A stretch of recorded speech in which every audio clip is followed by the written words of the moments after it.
you have to feel really, really positive about making a whole shit ton of money. Because what I've learned is that the way I can outpace my competition, for example, is to minimize the amount I spend per customer to acquire them, maximize the amount of profit I make per customer, because then I can outspend the people around me that are trying to grab the same customers and then bring those customers into my business, which in all reality is the opposite of greedy, because I know that I can serve my customers better than my competition can. Welcome to the Ryan Rice Show, where we talk about what we learned yesterday that we can apply today so that we can be better tomorrow. I hope you enjoy and subscribe. I want to talk about 7 beliefs that I had to break in order to successfully run a business. And I want to share this because the more and more I grow in business, the more I realize that in order to grow my business, I need more skills around some of the tactical stuff around business. But I think above anything, I'm realizing more and more that what has prevented me to grow in the past, and these were things that I was blind to, were more beliefs that I held. And I think that's an important piece as I've grown, just reflecting on the beliefs that I held that weren't serving who it is that I wanted to be and what it is that I wanted to accomplish. And so I share this with you in the event that you want to run a business or you want to own a business, but you feel stuck. And that feeling of stuckiness is making you a little frustrated, because I think that accurately describes where I was. Who am I and why am I sharing this? My name is Ryan Rice. I run a real estate investment company. I did 40 deals last year between flipping and wholesaling, and I used to be in Fortune 30 for well over a decade, and I got out about 4 years ago to start a business. The first belief I held that certainly was not serving me, and I carried this belief even into when I started my business, is that making a whole shit ton of money makes me a greedy or a bad person. And the reason I had to break this is kind of obvious if you've been an entrepreneur, maybe not as obvious if you're not an entrepreneur. But I felt bad on the idea of making a whole ton of money because, number one, I kind of thought that like if a business made a whole bunch of money, all of the money goes into the owner's pocket, and then, they can buy Lambos and all that stuff. And I found out very quickly that it's just not accurate. And it was fun. I mean, I studied business, right? I knew the idea of profit, gross profit. The thought of a company making a whole shit ton of money didn't resonate with me like it does today. And so that was one reason why I had to break that belief, is realizing that if a business makes $1 million, for example, it's not like $1 million is going into the owner's pocket. That's just not how it works. And a second reason I had to break this belief is just understanding the fundamentals of growing a business and understanding that the way that a business grows is by reducing the cost of customer acquisition to as little as possible and increasing the gross profit per customer to as much as possible. And the quicker that you can do that, the more money you have to invest in new avenues to get customers, and which is going to help your business serve its mission that much faster. And so the belief that the business making a whole shit ton of money makes me a greedy and a bad owner is very counterintuitive to what the business needs in order to actually feed the business, which if you're in business for the right reason, which is you have customer problems and your mission is to solve what those problems are, well, then you realize that the only possible way to solve those problems in a better way is to maximize the amount of gross profit per customer that you can get, which means you have to feel really, really positive about making a whole shit ton of money. Because what I've learned is that the way I can outpace my competition, for example, is to minimize the amount I spend per customer to acquire them, maximize the amount of profit I make per customer, because then I can outspend the people around me that are trying to grab the same customers and then bring those customers into my business, which in all reality is the opposite of greedy, because I know that I can serve my customers better than my competition can. And so it's just this counterintuitive belief about money and greed.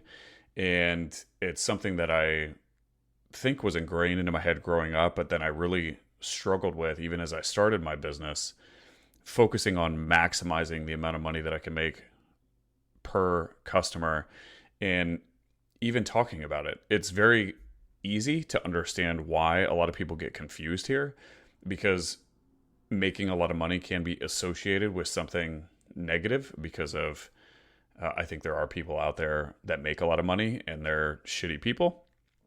And just because I think society in general, there can be this bad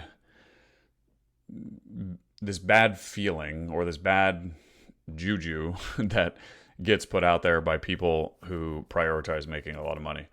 And so I have kind of a new belief structure around people who prioritize making a lot of money. And honestly, a lot of the people I know that I spend time around who make ridiculous amounts of money, they're some of the best people I know. And the reason why they're able to make a ridiculous amount of money is because they focus on solving customers' problems and they're truly, truly mission and customer driven. And the result of being really, really good at that is that you make a lot of money. So it's this counterintuitive thought, something that I really struggled with in the beginning. But now I see that if I want to bring in more customers to my business and if I want to do better than my competition, I have to make more money so that I can bring the customers in, because honestly, I know I'm going to take care of them better than my competition will. And so it is my duty to figure out how I can maximize the probability that they come to me versus my competition. So just kind of this interesting roundabout thought that I think a lot of people, especially people who come from a W-2 background, may struggle with. And so if that's something that you're struggling with, I think fighting against that belief is something that will certainly serve you in the future if you want to be an entrepreneur. And how did I break the belief? Well, I think I first started a business with the belief that, I don't need to make my entire focus money. And if I almost felt bad and guilty trying to maximize the amount of money that my business brings in. And so I started there, and I now see what it takes to get my business to the next level. And I know that I have to maximize the amount of money in order to make that happen. That, I think, combined with the fact of surrounding myself with people who have prioritized making a significant amount of money in their life and actually observing that they're really, really impressive people, at least the people that I have been around, has kind of changed my perspective, right? Like the people who prioritize making money, at least the ones I've been around, they're actually not shitty, greedy, bad people. They use the money that they have for a really good cause, which in a lot of cases is the mission of their business. The second belief that I had to break is that really successful entrepreneurs must be this rare breed of intelligence and creativity. And the more and more I'm in business, the more I realize that business is literally just a skill, just like anything else, right? So if, in other words, Kobe Bryant were to, instead of dedicate all the time that he dedicated to being the best basketball player that he could possibly be, if he used the same work ethic and adopted the same principles to be the best business person that he could possibly be, I truly believe that he would have been one of the best business people out there. And the reason for that is because what I have noticed in my experience has been that the most successful business people, they have just learned the skill of business. There is a skill, just like anything else that we do in life, that comes with learning how to operate a business well. And it comes down to really the fundamentals of how do you acquire a customer and for how much is each customer worth, and then how do you grow that to maximum scale. And after you get past a certain amount, a lot of it becomes around the skill of leadership. And so I think there's so much of business that is a skill of marketing and a skill of sales, getting people to know about your stuff and then having people pay for your stuff. And then when you do that at scale, you have to learn how to lead people. And I think if you can do those three things, then you really have a business. But it, just like anything else, it takes practice. It takes study. It takes a lot of action. It takes time. And I think this thought that I had in my head that, oh, these, successful entrepreneurs out there are these rare breed of super, super smart people, and they were just born with this immense creativity, that wasn't serving me, because that meant that, I'm not this rare breed of super smart and I'm not this rare breed of exceptional creativity. And then therefore I cannot have a super successful business. So altering that belief has really helped me. The third belief that I had to break is that the people who make a whole shit ton of money through their businesses as a business owner are incredibly special unicorns. And so very similar to belief to number two.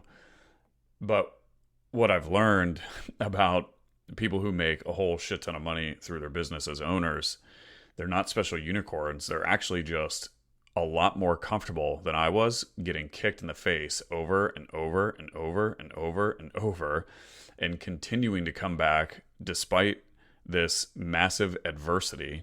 And you just keep fighting adversity until one day you wake up and you're an overnight success. Understanding that these amazing people who are accomplishing really, really cool things, they don't have some sort of genetic or brain makeup that makes them special. Actually understanding that they're just comfortable, one, being laughed at by other people, being, quote, embarrassed by other people. A lot of other people would be, quote, embarrassed to be in their position at some point in their life. Being okay just constantly being punched in the face for extended periods of time, and using all of those learnings and then iterating on them over and over and over until they get the outcome that they're looking for. Understanding that is what sets them apart, not some sort of intelligence or other sort of genetic makeup, special unicorn. That was really helpful because it meant that I could do it, right? And it sounds so trivial when I say, like, well, it sounds, of course you could do it, right? But I don't know. I very much underestimated that people's success who were doing really, really well all literally just came down to trying things for an extended period of time and being okay with an incredibly high level of discomfort and being okay getting kicked in the face over and over. And so they seem to have this very high sense of resiliency. They seem to be okay with a feeling of uneasiness for a very long period of time. And what I've learned is it's not that the people who are successful, they don't feel those things. They feel all the same things that you and I do. Their actions are just different despite how it is that they feel. And so that is a belief that really, really helped me understand that I could do what was necessary. I just had to accept kind of getting kicked in the face over and over again. And once I had that new belief, that helped me just focus on what it was that I needed to do next. Real quick, as you guys know, I just recently started this podcast. If you could give it a rating with a quick tap of the thumb, that would mean the world to me. And even more importantly, it could help spread the word to a broader audience, which in turn could help change a life. Thank you so much, and let's get back to the show. The fourth belief that I broke was that a good paying job provides stability and comfort, and that's what I want. And I think I was raised in an atmosphere where the safe thing to do was to get a good job and get a good paying job. And, ultimately I knew I was going to raise a family and we want to minimize our risk. And there was very good reasons for all of those things. I think what I understand now, being super clear about what it is that I want, that in order to get what I want, I have to sacrifice security, stability, and comfort, because it's really the opposite of those things that is going to mold me into the person I need to become to actually achieve the outcomes that I want. And so by having the belief that I needed and I wanted a job of stability and comfort, it actually prevented me from pursuing the things that would help achieve what it was that I actually wanted. And breaking that belief helped ensure that I could do the things that I needed to do to get to where it is that I wanted to go. The fifth belief that I broke, and I broke this belief just by taking action on starting a business. The belief was that because I made multiple six figures for a large company, and because I ran a business in the form of a Target store, running a business shouldn't be that hard on my own. And boy, was that a belief that if I had literally the opposite of that belief before I left, I think that would have served me a lot better. And it's not like I had like a cocky sense of confidence, but I was making multiple six figures, and according to my measuring stick, I was doing fairly well, and I was pretty good, and that meant I should be able to run a business. And I very quickly learned that I was nowhere near as good as I thought that I was at the time, which was a very, very good lesson for me. And I very quickly learned that running a business is extremely difficult, and the skills that I acquired, while helpful for sure, that was not the entire makeup of what it was that I needed to run a successful business on my own.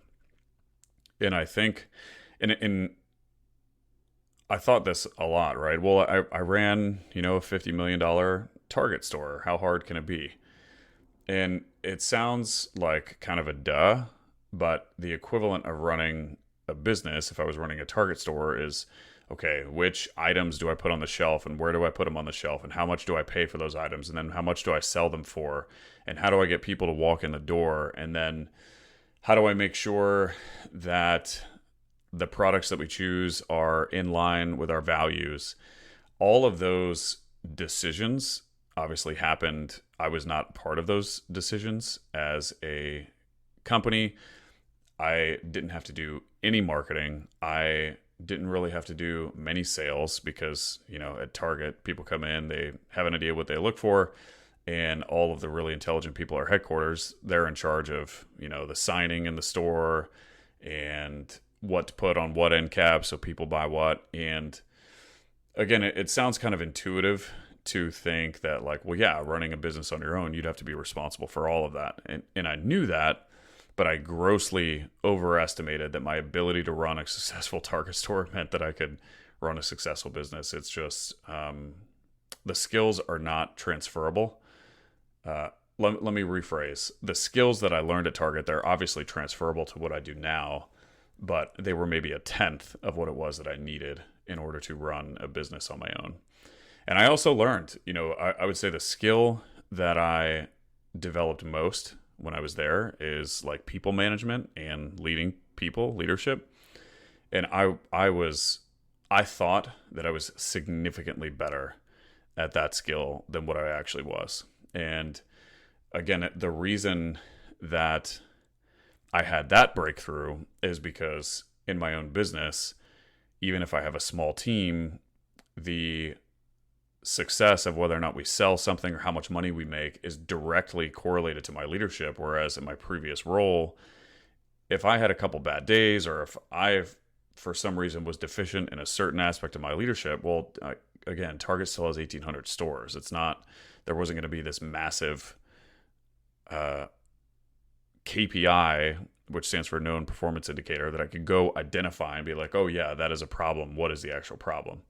When the business is small and it's my own, and I'm tracking all sorts of different KPIs, and the KPIs aren't where I want them to be, then I have to repeatedly ask myself, what is the issue? What is the issue? What is the issue? And I quickly learned that I needed to continue to hone some of my leadership skills, and that I wasn't nearly as good as I thought I was. So that belief was a tough one to get broken, but I'm glad that I broke it because it helped identify that I just need to keep getting better. And because I focused on that, it helped grow my business as well. The sixth belief that I had to break is that I shouldn't have to consistently follow up with my team. And I absolutely held this belief when I was at Target as well. And what I've learned about leadership is a couple hard things. First, I read the book The Motive by Patrick Lencioni, and I had read so many different leadership books, and there's a lot of tactical stuff and a lot of different ones. There's a lot of really good ones out there. But for some reason, the book The Motive, which is a fable, man, it hit me pretty hard. And the premise of the book is that leading people and leading large teams, being a CEO, is an immense amount of responsibility. And it's not a reward for working so hard, or it's not some achievement, something that you're rewarded for. In other words, you don't get promoted into a leadership role as a reward for your previous work. When you get promoted, the amount of weight and responsibility on your shoulders doubles, triples, quadruples, because you have that much more that you're in charge of, and you have to serve your team that much more. So I think the character in that story is somebody who I really identified with. And the belief that I didn't have to follow up with my team because they should know what to do, I think because I always had a very high standard of work for myself, and a goal that I made as a worker was to never have to have my boss follow up with me, because to me that felt like I wasn't doing my job. Understanding that it's okay, obviously, that I think like that, and maybe that helped me set me apart in some realm, but if other people don't have similar thoughts, that doesn't mean that they suck. So I think breaking that belief helped me. But understanding that a condition of business is going to be constantly repeating myself, constantly repeating the values that I have of the company. Again, the classic phrase, we need to be reminded more than we need to be taught, is something that I carry with me, and I almost repeat to myself daily, because with my team, in order to serve my team in the best way, a condition of business is always making sure that expectations are very clear. They understand what they are. There's a mechanism for follow-up. And if the known performance indicators or the KPIs of a certain role aren't being hit, then we talk about what needs to happen in order to improve them. And I don't know, I guess I just kind of had this belief that if we should just hire really good people, and because they're so good, they shouldn't need a lot of follow-up. Or what I used to say to myself is like, oh, well, I'm not here to babysit.